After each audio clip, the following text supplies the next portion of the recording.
Picture this. You're standing in line at your favorite coffee shop, scrolling through your phone when you overhear the person behind you complaining about being broke again. They're lamenting about how they never have any money, how the bills keep piling up, and how they'll never be able to afford that vacation they've been dreaming about. Meanwhile, they're ordering a $12 specialty latte with extra everything. Sound familiar? Well, here's the thing that might shock you. Most people are walking around completely clueless about the basic principles that separate those who build wealth from those who stay stuck in the paycheck to paycheck cycle forever. And I help people understand how simple financial strategies can create extraordinary results. If you're tired of watching your money disappear every month without knowing where it went, or if you're ready to finally take control of your financial future, make sure to subscribe to the channel and hit the like button if this information helps you out. Here's something that will probably make you laugh or cry, depending on your current situation. The difference between people who build lasting wealth and people who struggle financially their entire lives isn't intelligence. It's not about having a high-paying job or getting lucky with investments. It's not even about making more money, though that certainly doesn't hurt. The real difference comes down to following a handful of fundamental principles that anyone can learn and apply, regardless of their current income level. Today, I'm going to walk you through the 10 golden rules of money that can transform your financial life. These aren't complicated strategies that require a finance degree to understand. They're simple, proven principles that have been creating millionaires for decades. Some of these rules might seem obvious when you first hear them, but I guarantee you'll be surprised by how many people completely ignore them. Others might challenge everything you thought you knew about managing money. By the end of this video, you'll have a clear roadmap for building wealth that actually works, and you'll understand why most people never achieve financial freedom despite earning decent incomes their entire lives. More importantly, you'll know exactly what to do differently starting today. Golden rule number 1, never spend more than you earn. Let's start with the most fundamental rule of money, the one that everything else builds upon. Never spend more than you earn. I know. You're probably thinking this is so obvious it doesn't need to be said. But here's the reality check. The average American household carries over $9,000 in credit card debt. That's not including mortgages or student loans. That's $9,000 spent on stuff they couldn't afford in the first place.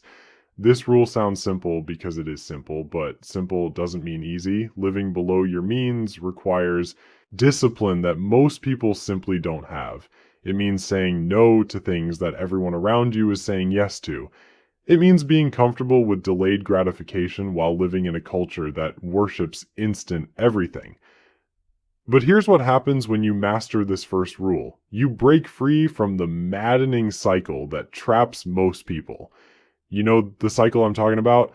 Work, spend, stress about bills, work some more, spend some more, repeat until retirement or death, whichever comes first. When you consistently spend less than you earn, you create what's called positive cash flow. This surplus becomes the foundation for everything else we're going to discuss. Think about it this way. If you earn $3,000 per month, but spend $3,050, you're moving backwards financially every single month. Even if it's just $50, that deficit compounds over time. But if you earn $3,000 and spend $2,800, that $200 surplus becomes your ticket to financial freedom. Golden rule number 2, pay yourself first. Most people handle their money completely backwards. They get paid, pay their bills, buy whatever they want or think they need, and then save whatever's left over. The problem with this approach is that there's usually nothing left over. Life has a funny way of expanding expenses to meet income. Paying yourself first means flipping this process on its head. Before you pay anyone else, before you buy anything else, you pay yourself by setting aside money for savings and investments. This isn't a suggestion or something you'll do when you have more money. This is a non-negotiable expense just like rent or your car payment. The magic number here is 10% minimum. If you're in your 20s and you save 10% of every paycheck, you can almost guarantee you'll retire comfortably, not just getting by, but actually comfortable. The person who consistently saves 10% of their income will build substantial wealth over time, while the person who saves whatever's left over will likely struggle financially their entire life. Here's how you make this automatic. Set up a monthly transfer from your checking account to a dedicated savings or investment account. Treat this transfer like any other bill that has to be paid. The money moves before you even have a chance to spend it on something else. When you automate the process, you remove the temptation and the decision fatigue that kills most people's good intentions. Golden rule number 3. Build an emergency fund. Life has a talent for throwing curveballs when you least expect them. Your car breaks down, you need emergency dental work, the refrigerator dies, or you lose your job. Without an emergency fund, these situations force you into debt, which completely derails your financial progress. Your emergency fund should cover 3 to 6 months of essential expenses, not 3 to 6 months of your current lifestyle, but the bare minimum you need to survive. Rent or mortgage, utilities, groceries, insurance, and other necessities. If your essential monthly expenses are $3,000, you need between $9,000 and $18,000 sitting in a high-yield savings account that you never touch unless there's a genuine emergency. I know that sounds like a massive amount of money if you're starting from zero, but remember, you don't need to save it all at once. Like, start with the goal of $1,000, then build from there. The key is consistency, not perfection. Let me tell you about Sarah, a marketing professional who decided to build her emergency fund by saving $200 per month. It seemed like a small amount compared to her monthly expenses, but she stuck with it. In year 1, she saved $2,400. By year 2, she had nearly $5,000, including the interest her money was earning. When her car needed an unexpected $1,200 repair, she paid cash instead of putting it on a credit card. No stress, no debt, no problem. The peace of mind that comes with having an emergency fund is worth more than the money itself. When you know you can handle whatever life throws at you, you make better decisions in every area of your finances. You're not desperate, so you don't make desperate choices. Golden rule number 4, you can't save your way to wealth. Here's where a lot of people get stuck. They think that saving money in a regular savings account is the path to wealth. With inflation running around 5 to 6% annually, and savings accounts paying maybe 1% if you're lucky, you're actually losing purchasing power every year. Saving is important for emergencies and short-term goals, but if you want to build real wealth, you have to invest. The phrase that changed my thinking about this was simple. Save for security, invest for independence. Your emergency fund and short-term savings provide security, but your investments create the possibility of financial independence. The stock market has historically returned about 10% annually over long periods. That means your money doubles approximately every 7 years through the power of compound interest. Compare that to a savings account where your money might double in 70 years, assuming inflation doesn't eat away at it first. Compound interest is the 8th wonder of the world, and it's the reason why starting early is so crucial. When you earn returns on your original investment, plus returns on your previous returns, growth becomes exponential rather than linear. Consider Alex and Jordan. Alex starts investing $250 per month at age 22, earning 7% annually. Jordan waits until age 30 to start investing the same amount with the same returns. By age 65, Alex has contributed $129,000 but accumulated $739,000. Jordan contributed $105,000 but only accumulated $368,000. Alex's 8-year head start resulted in $371,000 more in retirement savings. That's the power of compound interest and why this rule is so critical. Time is your most valuable asset when building wealth. Golden rule number 5, Not all debt is created equal. Now, before you start thinking, I'm going to tell you that all debt is evil and you should pay cash for everything, including your house, let me introduce you to a concept that separates financially savvy people from those who struggle with money forever. There's good debt and there's bad debt, and understanding the difference can literally make or break your financial future. Bad debt is anything that puts money in someone else's pocket while making you poor. Credit cards used for vacation shopping sprees, car loans for vehicles you can't really afford, and financing for furniture that will be worthless in 5 years. This type of debt charges you interest for the privilege of owning things that lose value over time. It's like paying someone to punch you in the face repeatedly. Good debt, on the other hand, is money borrowed to acquire assets that appreciate in value or generate income, a mortgage on a home that increases in value over time. Student loans that lead to higher earning potential, though be careful here because not all education is created equal. Business loans that help you generate more income than the interest you pay.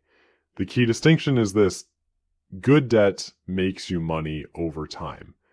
Bad debt costs you money over time. If you're going to borrow money, make sure it's working for you, not against you.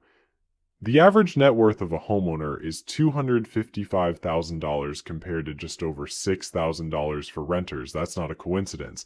But here's the thing about good debt that most people miss. Even good debt should be used strategically, not carelessly. Just because you can get approved for a $500,000 mortgage doesn't mean you should. The goal is to use other people's money to build wealth, not to impress people with how much house you can barely afford. Golden rule number 6, take calculated risks. Here's something that might surprise you. Playing it safe with your money is actually one of the riskiest things you can do. When you keep all your money in savings accounts earning 1% while inflation runs at 5%, you're guaranteed to lose purchasing power every single year. That's not safe. That's financial suicide in slow motion. Building wealth requires taking calculated risks, and there's a big difference between calculated risks and stupid risks. Calculated risks are based on research, have limited downside, and offer substantial upside potential. Stupid risks are based on emotions, have unlimited downside, and offer the possibility of losing everything. Investing in a diversified portfolio of index funds is a calculated risk. The stock market goes up and down, but over long periods it has consistently rewarded patient investors. Day trading cryptocurrency based on tips from your cousin's friend's brother is a stupid risk. Taking a better job that pays more but requires relocating is a calculated risk. Quitting your job to start a business without any savings or business plan is a stupid risk. The difference is preparation, research, and having a backup plan. Risk isn't something to be avoided entirely. Risk is something to be managed and leveraged intelligently. The biggest risk most people face isn't that their investments will lose money. The biggest risk is that inflation will slowly erode their purchasing power while they do nothing to protect themselves. Golden rule. Number 7, set specific financial goals. Most people have financial goals that sound something like this. I want to be rich. I want to have enough money. I want to not worry about money. These aren't goals, they're wishes, and wishes don't create wealth. Specific goals do. A real financial goal looks like this. I want to have $50,000 in my investment account by December 31st, 2026. That means I need to save and invest $833 per month for the next 5 years, assuming a 7% annual return. Now we have something concrete to work with. When you set specific goals, you can work backwards to create a plan. If you need to invest $833 per month, but you're only saving $200 now, you know exactly what gap you need to close. Maybe you need to increase your income, reduce your expenses, or both. But at least you know what you're aiming for. Without specific goals, you're like someone driving across the country without a destination. You might end up somewhere interesting, but it probably won't be where you wanted to go. Financial success rarely happens by accident. It happens when you know exactly what you want and create a plan to get there. The most successful people I know review their financial goals quarterly, Not obsessively, but consistently. They track their progress, celebrate their wins, and adjust their strategies when necessary. This isn't about perfection, it's about direction and intentionality. Golden rule number 8: automate everything you can. Here's a truth that might hurt. Your willpower is not strong enough to build wealth. I don't care how disciplined you think you are. When faced with the choice between investing money for your future self and buying something you want right now, your current self wins most of the time. That's just human nature. The solution is to remove yourself from the equation as much as possible. Automate your savings, automate your investments, automate your bill payments. When the money moves automatically, you don't have to rely on motivation or willpower or remembering to do the right thing every single month. Set up automatic transfers to your emergency fund, your investment accounts, and your retirement accounts. Schedule these transfers for the day after you get paid, before you have time to spend the money on something else. Pay your bills automatically so you never have to worry about late fees or damaged credit scores. This isn't about being lazy, it's about being strategic. The less you have to think about routine financial tasks, the more mental energy you have available for bigger financial decisions. Plus, automation ensures that you pay yourself first every single time without fail. The wealthy understand that systems beat willpower every time. They don't rely on motivation to build wealth. They rely on automated systems that work whether they feel like it or not. Golden rule number 9: track your money obsessively. You cannot manage what you do not measure, and most people have absolutely no idea where their money goes each month. They know roughly what they earn, they have a vague sense of their major expenses, but the details that actually matter are completely invisible to them. Every successful business tracks their income and expenses obsessively because that's how they identify problems and opportunities. Your personal finances work exactly the same way. When you track every dollar that comes in and every dollar that goes out, patterns emerge that would otherwise remain hidden. Maybe you're spending $400 per month on food delivery without realizing it. Maybe your subscription services have crept up to $200 per month. Maybe you're spending more on coffee than you're investing for retirement. You can't fix problems you don't know exist. Modern technology makes this easier than it's ever been. Your apps can automatically categorize your expenses, show you spending trends, and alert you when you're approaching budget limits. But the app is just the tool. The real power comes from actually paying attention to the information. I recommend doing a monthly money date with yourself. Sit down, review your spending, check your progress toward your goals, and make any necessary adjustments. This isn't about judgment or guilt, it's about awareness and intentionality. The people who track their money consistently almost always outperform those who wing it. Golden rule number 10: be patient and think long term. Here's the final rule, and it might be the most important one of all. Building wealth is not a sprint, it's a marathon. Every financial decision you make should be filtered through this question: how will this affect my financial situation in 10, 20, or 30 years? The person who can delay gratification and think long term will almost always outperform the person who needs instant results. Like, compound interest needs time to work its magic. Real estate needs time to appreciate. Businesses need time to grow and become profitable. This long-term thinking applies to everything. Don't just think about the monthly payment on that car loan. Think about the total cost over the life of the loan and what that money could have become if invested instead. Don't just think about how much money you're saving by skipping investments this year. Think about how much wealth you're giving up over the next 30 years. The most successful investors are often the most boring ones. They buy diversified index funds and hold them for decades. They don't try to time the market or chase hot stocks. They understand that time in the market beats timing the market every single time. This patience extends beyond investing. Building an emergency fund takes time. Paying off debt takes time. Developing the habits and mindset that create lasting wealth takes time. But here's what's beautiful about playing the long game. The results compound just like your investments do, so there you have it. 10 golden rules that separate people who build lasting wealth from people who spend their entire lives wondering where their money went. These aren't revolutionary concepts that require a PhD in economics to understand.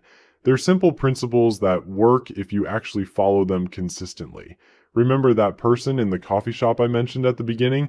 The one complaining about being broke while ordering a $12 latte. That person doesn't have an income problem, they have a priority problem. They're choosing instant gratification over long-term wealth building, and they're getting exactly the results you'd expect from that choice. The beautiful thing about these 10 rules is that you don't need to master all of them overnight. Pick one or two that resonate with you and start there. Maybe it's automating your savings or finally building that emergency fund. Maybe it's tracking your spending for the first time in your life or setting specific financial goals instead of just hoping things work out. What matters most is that you start today, not tomorrow, not next month, not when you get that raise or pay off that debt, today. Because every day you wait is another day that compound interest could have been working in your favor instead of against you. Your future self is counting on the decisions you make right now. 10 years from now, you'll either thank yourself for following these rules or wish you had started sooner. The choice is yours.